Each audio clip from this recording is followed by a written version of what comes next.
Anyone can seek landmark status for any building in Seattle that is at least 25 years old. But age is not everything.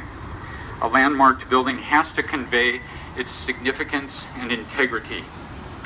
And it is important to remember that landmarking does not regulate the use or the tenancy of any building. Also, buildings designated as city landmarks are not untouchable.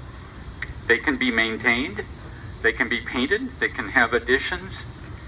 An owner who wants to make these types of changes to a landmark building merely needs to work with city staff to ensure that any proposed changes meet certain standards identified in the landmark designation.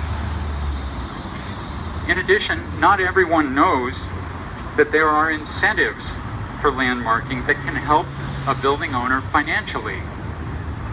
These incentives include building code relief, zoning code relief, and breaks in property tax evaluation.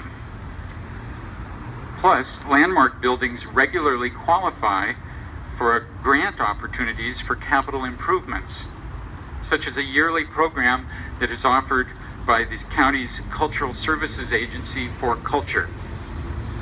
So, what are the nuts and bolts for us to seek landmark status for the Campbell Building and the Ham Building?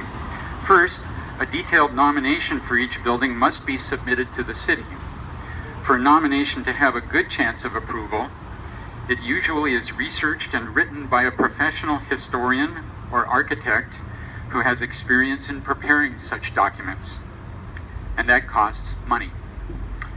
Our Historical Society has applied for a For Culture grant to pay a consultant to prepare nominations for the Campbell Building and the Ham Building. The earliest we will know about receiving this funding will be early May. Preparing the nominations will take another couple of months. Then another couple of months for the Seattle Landmarks Preservation Board to give initial approval to the nominations. Then another couple of months for the board to consider designating the buildings as landmarks.